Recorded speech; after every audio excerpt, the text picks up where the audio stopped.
Good morning, student. So we are start. We are going to the point of view entropy in a different thermodynamic process. हम last lecture को entropy के equation तक आए थे. अभी entropy के बारे में अभी और डिटेल देखना है. इसके बाद different types of thermodynamic process के बारे में जो भी कुछ एंट्रोपी चेंज हो जाते हैं उसके बारे में हमें थोड़ा सा डिस्कस करना है. अभी आपको लास्ट लेक्चर में एंट्रोपी देखा है. इस लेक्चर में एंट्रोपी में चेंज कैसे होता है. अगर एंट्रोपी चेंज होता है तो रैंडमनेस बढ़ता है, स्पॉन्टेनियस होता है. इसके बारे में हमने डिस्कस किया है. अभी हम आगे चलते हैं थोड़ा सा. तर विद्यार्थी मित्रांनो, आपल्याला पाहायचं आहे entropy in a different thermodynamic process. त्यासाठी एक छोटासा मी ग्राफ काढतो आणि मग आपण त्याच्या पुढे हळूहळू एक एक एक एक एक एक पॉईंट आपण हळूहळू पाहूयात. हा ग्राफ आहे,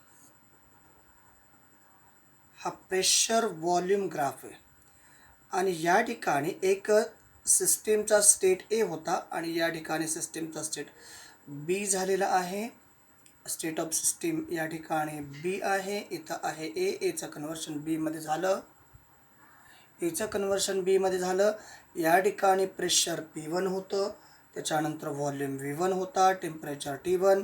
जेव्हा सिस्टीमचा स्टेट गॅसियस सिस्टीम आहे, pressure P2, volume V2, temperature T2. म्हणजे state of system A is converted into state of system B. That time entropy is also change. कारण आपण काय पाहतोय, it is a gaseous equation, it is a gaseous reaction. आणि जेव्हा state change होते, एकाचं conversion रिॲक्टंटचं conversion जेव्हा प्रोडक्टमध्ये होतं तेव्हा गॅसियसमध्ये गॅसियसच्या स्टेटमध्ये चेंज होतो. गॅसियसच्या स्टेटमध्ये जर चेंज झाला तर त्याची एंट्रोपी ॲटोमॅटिकली चेंज होते. कारण एंट्रोपी हे काय आहे, स्टेट फंक्शन आहे. एंट्रोपी काय आहे, स्टेट फंक्शन आहे. आणि जेव्हा स्टेट फंक्शन एंट्रोपी आहे तेव्हा एंट्रोपीमध्ये चेंज होतो. म्हणजे entropy he totally depends upon state function. That means it is depends upon initial and final state.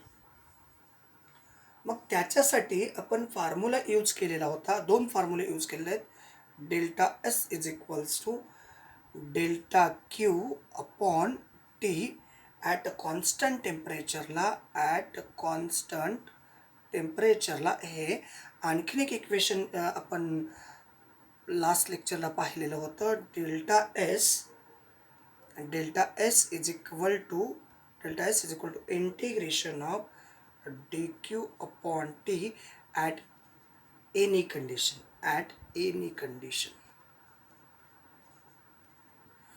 म्हणजे या ठिकाणी टेम्परेचर कॉन्स्टंट असलंच पाहिजे. असं नाही, टेम्परेचर कॉन्स्टंट असो किंवा नसो, कुठल्याही परिस्थितीमध्ये delta S is equal to integration of delta T upon T, delta Q, not for T, delta Q. इथं टी नाही कारण वरती क्यू आहे. डेल्टा क्यू अपॉन टी हे इक्वेशन आपण कुठल्याही परिस्थितीमध्ये यूज करू शकतो. त्याला कुठलीही कंडिशन नाही. मग थोडंसं आपण फर्स्ट लॉ ऑफ थर्मोडायनामिक्समध्ये जाऊयात.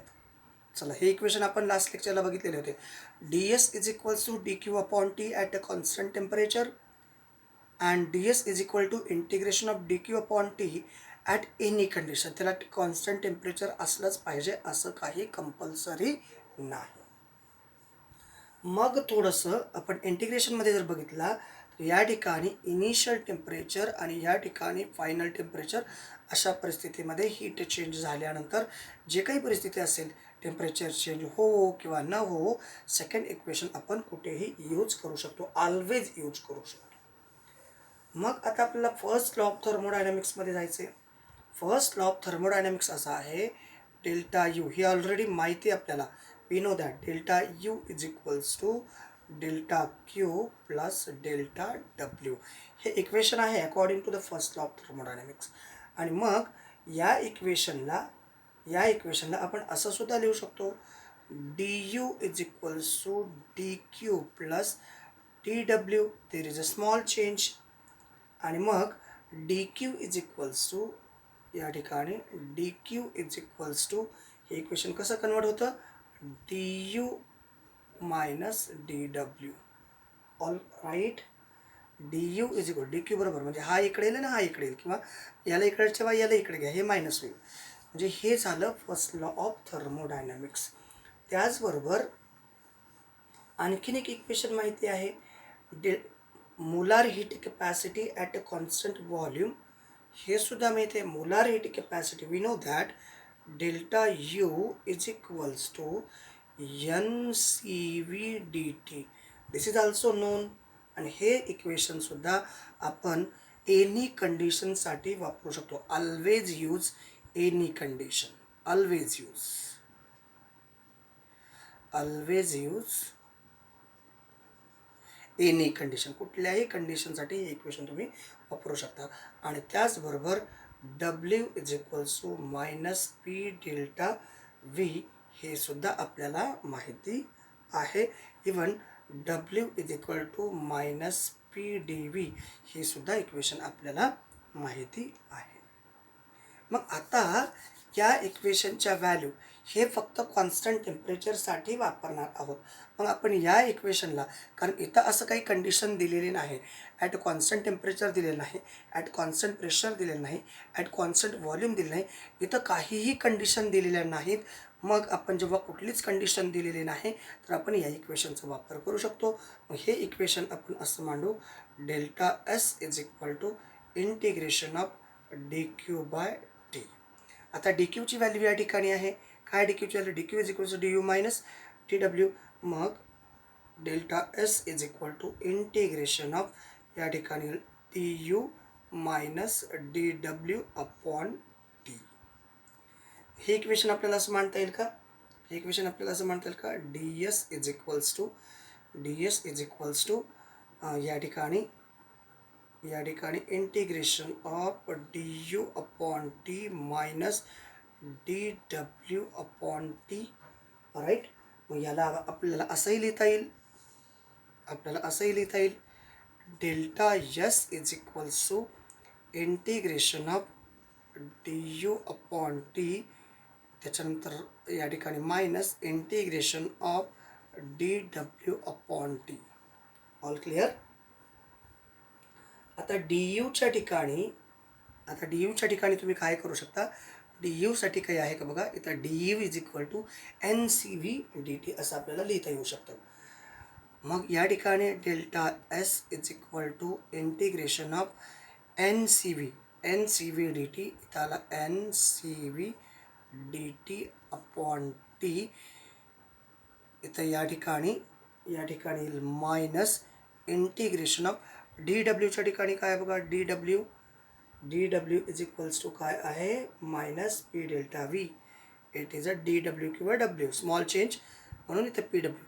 D W is equals to minus, या ठिकाणी मायनस पी डेल्टा व्ही आणि डिवायडेड बाय टी. या ठिकाणी डी डब्ल्यूसाठी इक्वेशन आपल्याला म्हणता येते स्मॉल चेंज इन.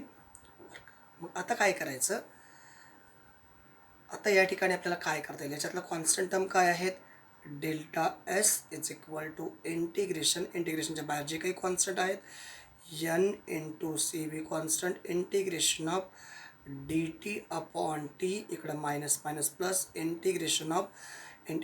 आता या ठिकाणी इथं इंटिग्रेशन घेता येत नाही. मग आपल्याला पीची व्हॅल्यू माहीत आहे, P V is equals to N R T, ideal gas equation माहीत आहे, P V is equals to N R T. आणि मग जर या ठिकाणी पीच्या जागेवर ठेवायचं असेल तर P is equals to N R T upon V असं इक्वेशन आपल्याला या ठिकाणी ठेवता येतं. मग इथं मायनस हा प्लस झाला, हा मायनस प्लस झाला, पीच्या ठिकाणी ठेवू N R T upon V आणि मग या ठिकाणी N to D V upon T. मग हा T cancel, delta S is equals to N C V integration of D V upon sorry D T upon not for D V D T upon T plus integration of या ठिकाणी N R आणि into D V upon आतापर्यंत पोचले. मग आता temperature T1 to इथं आला T2 आणि इकडं व्हॉल्यूम V1 टू या ठिकाणी V2. मग हे इक्वेशन आपण delta S is equals to N C V या ठिकाणी याचा लॉग घेतला log of to the base E T upper limit T2 lower limit T1 plus इथं आला कॉन्स्टंट टर्म एन आणि आर कॉन्स्टंट. या ठिकाणी याचं इंटिग्रेशन जर घेतलं याचं जर इंटिग्रेशन घेतलं तर इंटिग्रेशन याचं घ्यावं लागेल आपल्याला. याचं इंटिग्रेशन आपल्याला घ्यायचं आहे. इंटिग्रेशन येईल या ठिकाणी log of to the base e V upper limit V1 sorry upper limit V2 आणि lower limit V1. All clear. आता या ठिकाणी मग हे इक्वेशन असं येईल delta S is equals to N C V log of to the base e इथे येईल T2 upon T1 plus N R या ठिकाणी log of to the base e V2 upon V1. आता आपल्याला माहिती आहे लॉग ईची व्हॅल्यू आपल्याला माहिती आहे log of to the base E is equals to 2.303 log of to the base 10 अशी ही व्हॅल्यू आहे. चला ओके, आपण या ठिकाणी थोड्या वेळ थांबूयात कारण हे तुम्ही सिस्टमॅटिकली लिहून घ्या कारण आपल्याला पुढं जायचं आहे. आणखीन पुढं जायचं आहे. चला ओके 1 2 3 स्टॉप. झालं का? पॉज करून हळूहळू लिहून घ्या कारण हे इक्वेशन आपल्याला वेगवेगळ्या कंडिशनसाठी यूज करायचं आहे. ओके, हे इक्वेशन आपल्याला वेगवेगळ्या कंडिशनसाठी यूज करायचं आहे. त्याच्यामुळं मी सगळे इक्वेशन इरेज करत आहे. सिस्टमॅटिकली एक एक स्टेप समजून लिहा. स्टेप बाय स्टेप मांडलेलं आहे. समजून लिहिण्याचा प्रयत्न करा. ओके चलो हम चलते आगे. आपल्याला पुढं जायचं आहे. कुठं आलो होतो बघा. आपण कुठं आलेलो होतो आठवते का? पहा, आपण आलेलो होतो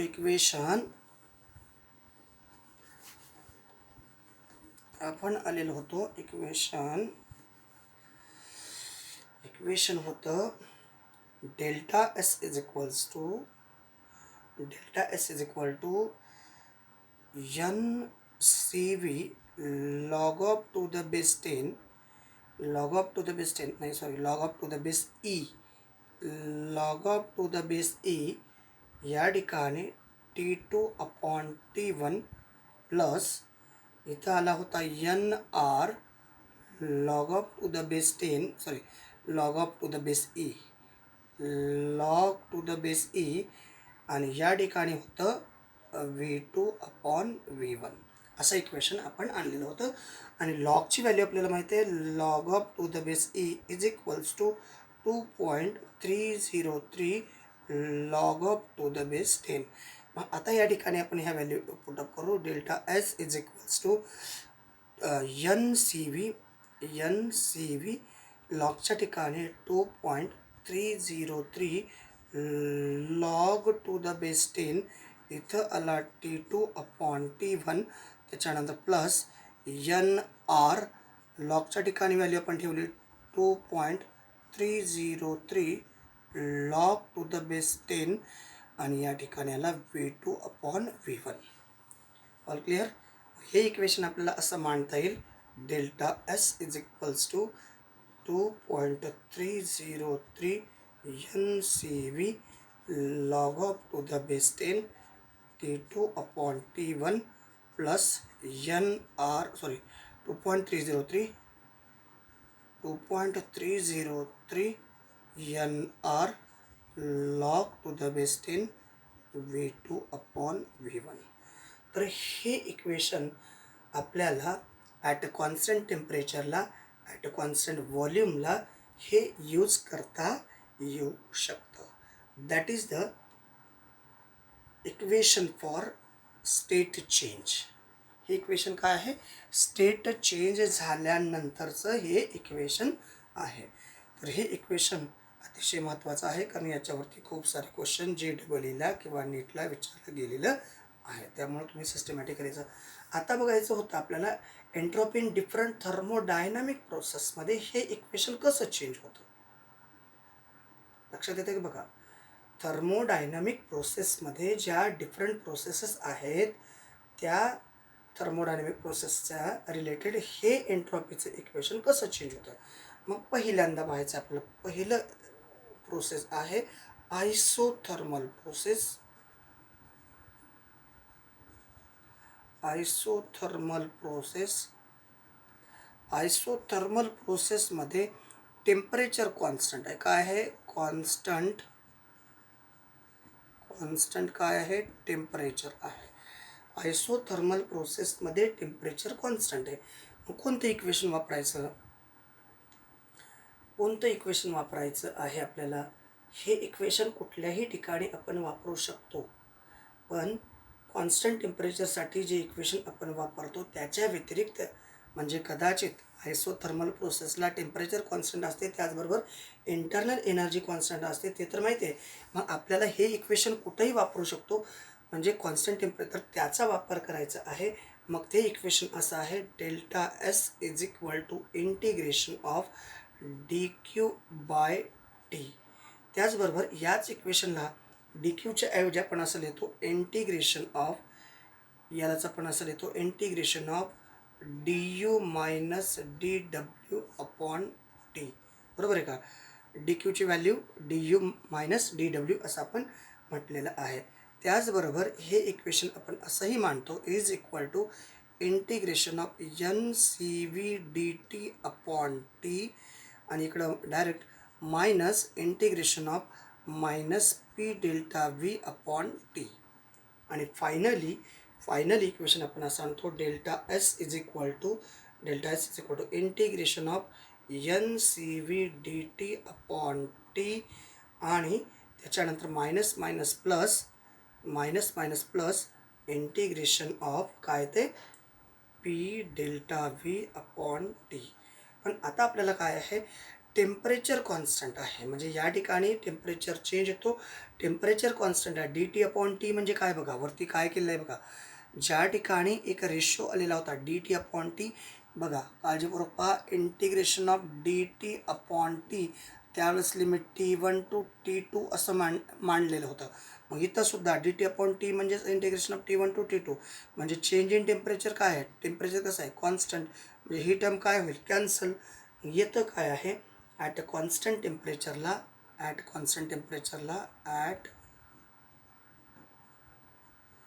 कॉन्स्टंट टेम्परेचर असल्यामुळं टेम्परेचर ही टर्म कॅन्सल झाली. मग delta S is equal to equation काय येतं, delta S is equals to integration of P delta V upon T. आता तुम्हाला माहिती आहे पी इज इक्वल टू काय, P V is equals to N R T आहे, हे माहिती आहे आपल्याला, हे आपल्याला माहिती आहे. मग या इक्वेशनला आपण असं लिहू शकतो की P is equals to N R T upon V. मग त्या पीच्या जागेवर हे इक्वेशन ठेवू, delta S is equal to integration of पीच्या ठिकाणी ठेवलं एन आर टी, त्याच्यानंतर into N R T upon V, पीच्या ठिकाणी ठेवलं इंटू इथं आला डी व्ही अपॉन टी. तर हा टी आणि हा T cancel, delta S is equals to integration of N R into D V upon V. मग आता याच्यातल्या कॉन्स्टंट टर्म ज्या आहेत त्या बाहेर निघतील, ज्या कॉन्स्टंट टर्म्स आहेत त्या बाहेर निघतील. Delta S is equals to N R integration of, इथं घेऊ V1 टू V2 आणि इथं आला डी व्ही अपॉन व्ही. त्याच्यानंतर हे equation delta S is equals to N R, इथं आला log to the base E, इथं आला V, upper limit V2 lower limit V1. मग हे लिमिट पुट केल्यानंतर D S is equals to N R log of to the base E,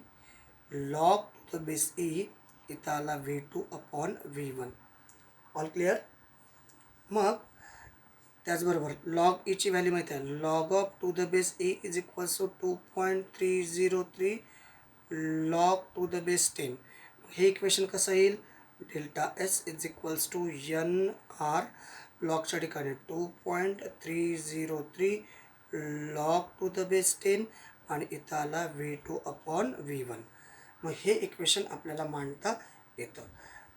कधी at isothermal प्रोसेसला. आणखीन या आयसोथर्मल प्रोसेसबद्दल थोडंसं आणखीन पुढं जायचं आहे आपल्याला.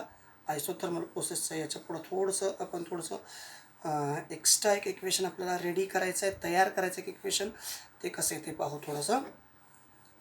कारण हे थिरॉटिकल म्हणजे डिस्क्रिप्टिव्ह डेरिव्हेशन आहे आणि याच्यावरती क्वेश्चन आहेत. बऱ्याच ठिकाणी हे फॉर्म्युले डायरेक्टली पाठ करून घेतलेत. हा असंच आलेला आहे, तर आपल्याला हे सोपं जावं यासाठी आपण मांडतो आहोत. मग हे इक्वेशन कसं आहे, delta S is equals to 2.303 2.303 NR log of to the base 10 V2/V1. 11वीमध्ये स्टेट्स ऑफ मॅटर बघितलेला होता. त्या ठिकाणी बॉल्सला होता ॲट अ कॉन्स्टंट टेम्परेचरला P1V1 is equals to P2V2 असं इक्वेशन त्या ठिकाणी आपण पाहिलेलं आहे. मग या ठिकाणी V2/V1 जर घेतला म्हणजे इकडं काय येईल P1/P2 जर घेतला तर या ठिकाणी V2/V1 येतो. V2/V1च्या ठिकाणी आपण हे पण इक्वेशन पुटअप करू शकतो. मग इक्वेशन काय ते delta S is equals to 2.303 NR log to the base 10 P1/P2. हे इक्वेशनसुद्धा आपण आयसोथर्मल प्रोसेससाठी मांडू शकतो. All clear? इथंपर्यंत सिस्टमॅटिकली पोचले का? बघा हे थोडंसं डेरिव्हेटिव्स टाईप आहे पण सोपं आहे. एकानंतर एक त्या स्टेप्स येतात. त्या सिस्टमॅटिकली आपल्याला मांडण्याचा प्रयत्न करायचा आहे. चला ओके, तुमचं लिहून झालं असेल. ज्या ठिकाणी तुम्हाला स्पीड जास्त होत असेल तर पॉज करा व्हिडिओ आणि ह्या कन्सेप्ट तुम्ही तुमच्या नोटबुकमध्ये लिहून घ्या. कारण लिहिल्यानंतर बाय प्रॅक्टिसने होऊन जातं. कुठल्या परिस्थितीसाठी कोणतं इक्वेशन काय कंडिशन दिलेले आहेत यावरून तुम्हाला त्याचा यूज करायचा आहे. त्याच्यानंतर बघायचं नेक्स्ट प्रोसेस कोणती आहे. नेक्स्ट आहे isochoric process. Second process isochoric process. Isochoric process. आता आयसोकोरिक प्रोसेसला काय कॉन्स्टंट असतं, व्हॉल्यूम कॉन्स्टंट. काय कॉन्स्टंट आहे, volume constant delta V is equal to 0. मग आता हे इक्वेशन व्हॉल्यूम कॉन्स्टंटला म्हणल्यानंतर एक टर्म कॅन्सल होईल या इक्वेशनमध्ये. तरी मग आपण इक्वेशन मांडू पहिल्यांदा. Delta S is equal to integration of NCV delta T upon T. त्याच्यानंतर minus minus plus integration of P dV upon T at a constant volume constant volume. That means delta V is equal to 0. आता delta V कुठे येणार आहे या इक्वेशनमध्ये, कारण इथं काय कॉन्स्टंट म्हटलं तर आपण टेम्परेचर कॉन्स्टंट. या ठिकाणी काय कॉन्स्टंट येईल, व्हॉल्यूम कॉन्स्टंट. म्हणजे ही टर्म काय होईल, निग्लेक्ट होईल. मग हे इक्वेशन फक्त रेडी येईल. इक्वेशन काय येईल माहिती आहे का, T1/T2 2.303 NCV log of to the base 10 T2/T1 अशा प्रकारचं इक्वेशन तुम्हाला येऊ शकतं. कारण चेंज इन व्हॉल्यूम या ठिकाणी कॉन्स्टंट असल्यामुळं आपल्याला हे इक्वेशन अशा प्रकारे मांडता येऊ शकतं. तर कसं तयार होतं इक्वेशन ते आपल्याला बघायचं. मग या ठिकाणी आपल्याला काय कॉन्स्टंट आहे, व्हॉल्यूम कॉन्स्टंट आहे. Delta S is equals to integration, या इंटिग्रेशनच्या बाहेर काय काय येते, NCV इंटिग्रेशन DT/T इकडं प्लस. या ठिकाणी काय लिहिता येईल आपल्याला, पीच्या जागेवर इंटिग्रेशन ऑफ पीच्या जागेवर काय लिहिता येतं, NRT इंटू DV/V आणि इकडं टी. NRT/V. हा टी कॅन्सल. या ठिकाणी म्हणजे change in entropy NCV integration T1 to T2 volume constant आहे प्लस इंटिग्रेशन या ठिकाणी NR इंटू DV/V. आता DV/V म्हणजे चेंज इन व्हॉल्यूम काय आहे, 0. त्याच्यामुळे ही टोटल टर्म काय होईल, 0. Delta S is equals to NCV integration T1 to T2 इथं डी टी अपॉन टी, इथं आला डी टी अपॉन टी, इकडं प्लस 0. आता या ठिकाणी delta S is equals to N C V. याचा लॉग काय, इथं आला log to the base E T आणि upper limit T2, lower limit T1. Delta S is equals to N C V आणि log of to the base E, T2 upon T1. असं हे equation आपल्याला मांडता येईल. त्याच्यानंतर लॉग ईची value माहिती आहे, log to the base E is equals to 2.303 log to the base 10. मग हे equation delta S is equals to 2 directly ठेवतो आहे मी, N C V 2.303 log to the base 10 T2 upon T1.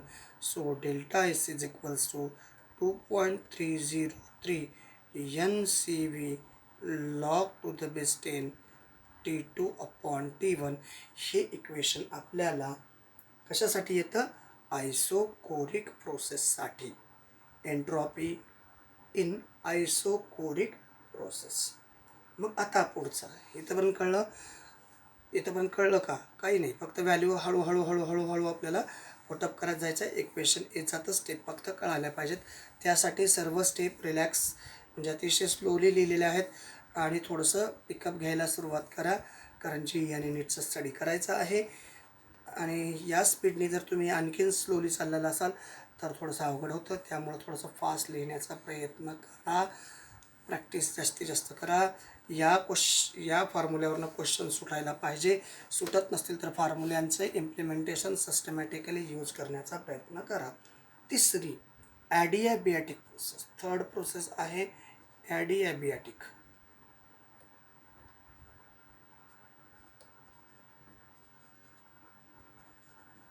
Adiabatic process. आता adiabatic प्रोसेसमध्ये D Q is equal to 0 आहे. मग D Q जर 0 असेल तर आपल्याकडं काय येईल, entropy delta S is equals to delta Q upon T. हे इक्वेशन आपल्याला डायरेक्टली यूज करता येतं. Change in entropy is equal to D Q किती आहे, हा क्यू किंवा D Q is equal to 0, हा क्यू यूज करू शकता. मग या ठिकाणी ही व्हॅल्यू काय, 0 अपॉन टी, म्हणजे डेल्टा एस ॲट ॲडियाबॅटिक प्रोसेसला 0 येतो.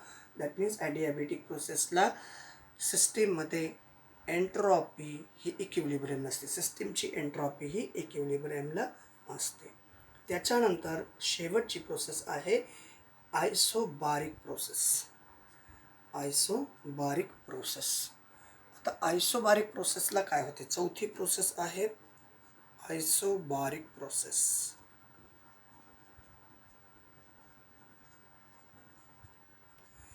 आयसोबारिक प्रोसेसला काय constant, delta P is equal to 0. आयसोबारिकला काय constant, delta P is equal to 0.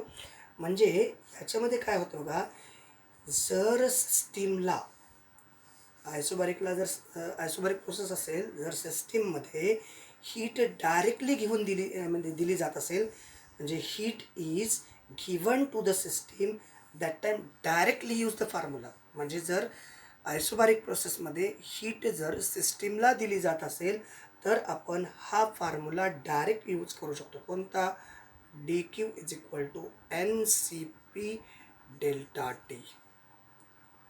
हे आपण इक्वेशन एका ठिकाणी molar heat capacity at a constant प्रेशरला हे इक्वेशन वापरलेलं आहे. मग आता काय म्हणतो आहोत आपण, की जर एखाद्या प्रोसेसमध्ये जर सिस्टीमला हीट दिली जात असेल, डायरेक्टली सिस्टीमला हीट जर दिली जात असेल तर त्याच्यामध्ये एंट्रॉपी ऑटोमॅटिकली चेंज होतो की नाही, ऑटोमॅटिकली एंट्रॉपी चेंज होतो. मग तर तो कसा होतो त्याच्याशी रिलेटेड मग हा डायरेक्ट फॉर्म्युला तुम्ही त्या ठिकाणी यूज करू शकता. मग delta S is equals to या ठिकाणी येतो डी क्यू अपॉन टी.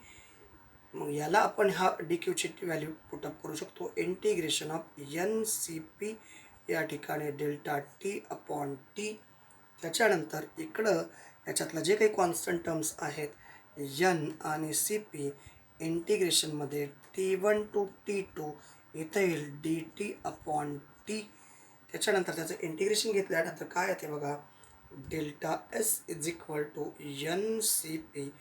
त्या ठिकाणी इंटिग्रेशन घेतलं log to the base A T, lower limit T1 upper limit T2, म्हणजे delta S is equal to N C P log of to the base E, इथं आला T2/T1. हे equation आपल्याकडं येतं. Log to the base ईची value आपल्याला सगळ्यांना माहिती आहे 2.303 लॉग टू द बेस 10. मग हे इक्वेशन असं कन्वर्ट होतं, delta S is equal to N C P 2.303 त्यात log of to the base 10 आणि इथे येईल T2/T1. म्हणजे ह्या इक्वेशनला delta S is equals to 2.303 N C P log to the base 10 आणि T2/T1. हे इक्वेशन आपल्याला आयसोबारिक प्रोसेसला, कारण हे equation molar heat capacity even इथं आपण असं पण म्हटलेलं आहे, Q molar heat capacity at the constant pressure QP is equals to, असं पण एका ठिकाणी इक्वेशन लिहिलं आहे N C P delta T, असं पण इक्वेशन आपण एका ठिकाणी लिहिलेलं आहे. आणि हे सर्व डेरिव्हेशन, हे सर्व फॉर्म्युले आपल्यासाठी अतिशय महत्त्वाचे आहेत आणि याच्यावरनं खूप सारे क्वेश्चन जे किंवा नीटला चालू जाऊ शकतात. त्यासाठी हे फॉर्म्युले तुमच्या लक्षात ठेवणं जास्त गरजेचं आहे. ह्याच्यावरती क्वेश्चन सॉल्व करा, 100% क्वेश्चन सुटतील अशी अपेक्षा ठेवू. याच्यानंतरचा पॉईंट आहे थोडंसं आणखीन एंट्रॉपीमध्ये छोटे छोटे पॉईंट बाकी आहेत. त्याच्यानंतर आहे शेवटचं लेक्चर गिव्स फ्री एनर्जी, आणि मग थर्ड लॉ ऑफ थर्मोडायनॅमिक्स, आणि मग या चॅप्टरचा क्लोज होतो. आणखीन 2-1 लेक्चरमध्ये हा चॅप्टर टोटली संपतो. त्यासाठी पुढं जाण्या अगोदर आपण याच ठिकाणी थांबू. थँक्यू. Thanks a lot.